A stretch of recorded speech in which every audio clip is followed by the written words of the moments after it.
Classificação indicativa. Livre para todos os públicos.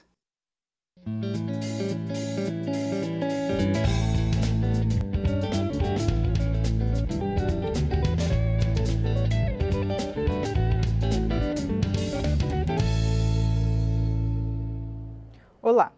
Com a aprovação da reforma da Previdência na comissão especial, o debate agora vai se ampliar no plenário da Câmara dos Deputados. As manifestações dentro e fora do Congresso levaram à apresentação de muitos destaques para a votação em separado, mas a maioria foi rejeitada na comissão especial. Entre os pontos que devem continuar a ser alvo de críticas à proposta está o tempo de contribuição previdenciária de 40 anos e a inclusão de agentes penitenciários nas aposentadorias especiais, igual a dos policiais de 55 anos de idade. Nesta edição do Palavra Aberta, eu vou conversar com um dos integrantes da comissão especial, que é o deputado Aliel Machado, da Rede do Paraná. O programa tem uma produção conjunta da TV e da Rádio Câmara. Bom, deputado, agora o governo conseguiu aprovar na comissão especial a reforma da Previdência. Qual a expectativa que o senhor tem para o plenário? Uma satisfação estar conversando sobre esse tema e esclarecer para as pessoas. Eu espero que o plenário represente o que a maioria da população já disse nas ruas, e não apenas a maioria da população, porque muitas vezes nem sempre a maioria está com a razão, mas pelo que dizem os especialistas, pelo que dizem os órgãos de fiscalização e pelo que significa essa PEC para o povo mais pobre, que é um grande retrocesso para o nosso país. Então, a nossa expectativa é que ela seja rejeitada. Agora, já há alguns destaques que não foram aprovados na comissão especial, muitos parlamentares até mesmo da base estão dizendo que vão apoiar, como dos agentes penitenciários. O senhor acredita, então, que tem condições de passar?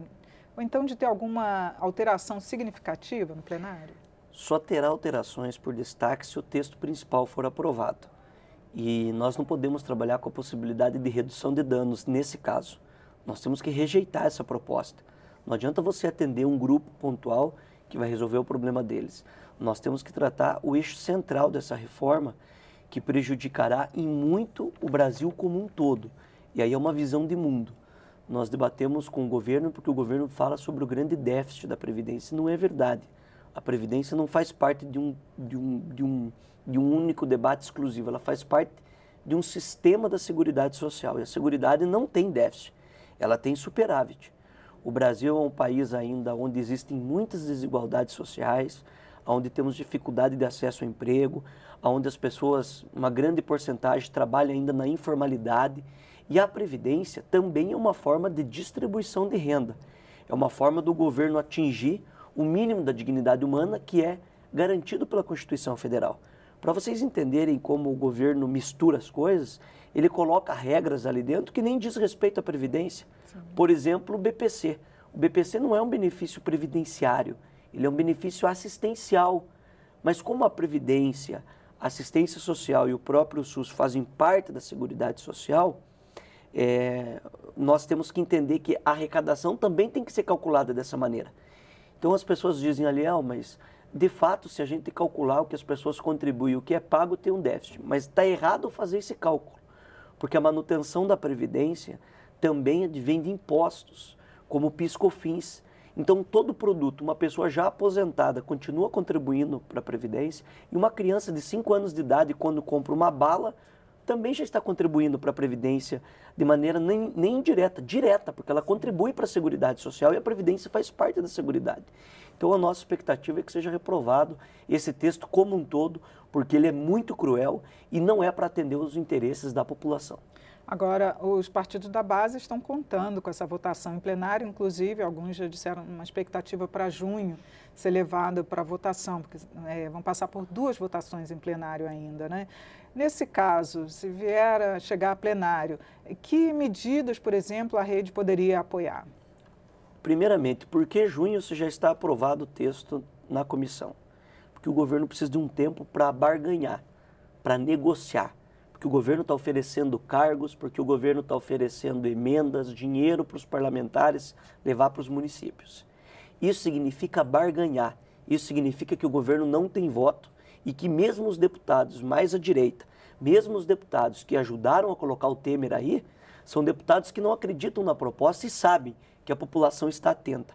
Sabe que instituições importantes como a CNBB, que representa a Igreja Católica, como o Sindicato da Receita Federal, que tem os dados reais sobre a arrecadação, sobre a sonegação de impostos, sobre a dívida de outras empresas com a Previdência. Já chega a mais de 400 bilhões. Quase 500 bilhões de reais somente com as dívidas. Mas pior do que isso, nós temos estudos que dizem que para cada R$1 arrecadado no nosso país, existe R$1 de sonegação de impostos. Pense, nós estamos falando do bolo geral, não é nem só sobre a questão pontual da Previdência. Então o governo utiliza de mecanismos equivocados nesse momento. É bom deixar claro que nós da rede entendemos que o momento é um momento muito cruel, mas é um momento que para mexer numa questão tão estruturante como essa, primeiro é importante ter legitimidade. Primeiro é importante que se debata isso com a sociedade, que seja apresentado num plano de governo e que a reforma da Previdência atinja um debate mais qualificado. Nós poderíamos, por exemplo, discutir a ideia de um avanço progressivo na regra do 8595, onde você privilegia tanto a idade da pessoa que já está um pouco mais avançada e tem necessidade de se aposentar, bem como valoriza aqueles que contribuíram para que o sistema funcione. Então, se o problema é a expectativa, que nem o governo diz, de vida das pessoas, você poderia, numa regra como essa, colocar essa possibilidade de progresso.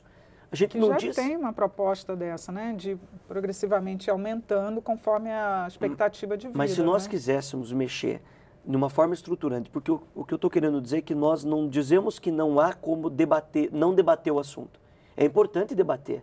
Todas as reformas são importantes, é importante se atualizar, é importante ter números reais sobre a situação para que a gente avance.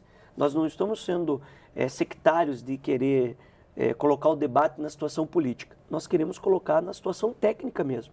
Agora, esse governo não tem condições de fazer isso. Nós não concordamos. Agora, não seria o momento, então, do Congresso, que tem um papel também fiscalizador, de tentar ver como resgatar essas dívidas que as grandes empresas têm com a Previdência, já que agora que foi levantado esse dado, seria o momento, então, de fazer uma fiscalização mais rigorosa? Não, porque já está na lei. Cabe ao governo, através dos seus órgãos de fiscalização e de controle, como a Procuradoria-Geral da Fazenda Nacional, fazer as atuações, entrar na Justiça, e o governo dá condições para a Receita Federal, por exemplo, que já apresentou várias propostas de melhorar e contra a sonegação de impostos, de uma série de outros fatores, e a gente cuidar da arrecadação. Até porque essa dívida é uma dívida que ela não é corrente. A partir do momento que for quitada, está zerada. A gente não pode contar com uma receita em relação à Previdência. Mas, nesse momento, onde o governo diz que há 100 e poucos bilhões ter uma dívida de mais de 500 bilhões de reais, tem que ser levado em consideração.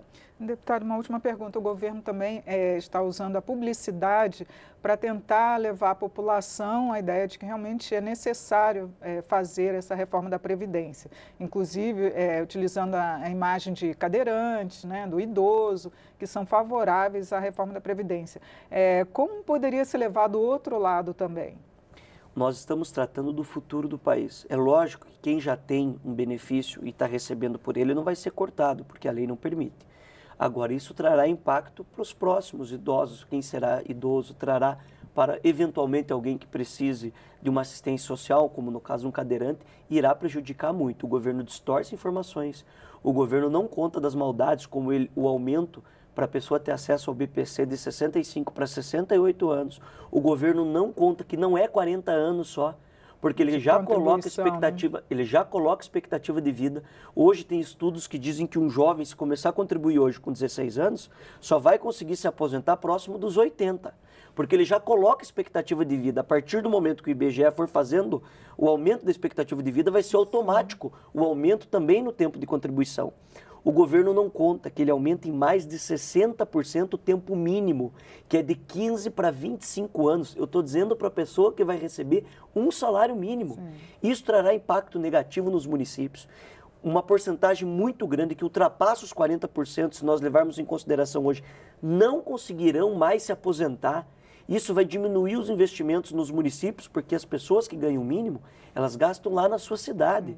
Então vai gerar um impacto negativo, inclusive na economia. É o equívoco do governo para defender banqueiro. Deputado, muito obrigado por seus esclarecimentos aqui no programa. Eu que agradeço. Eu conversei sobre a reforma da Previdência com o deputado Aliel Machado, que é da Rede do Paraná. Assista a esta e outras edições em nosso site. É no câmara.leg.br/palavra aberta. Eu sou Regina Assunção, agradeço a sua audiência. Até a próxima.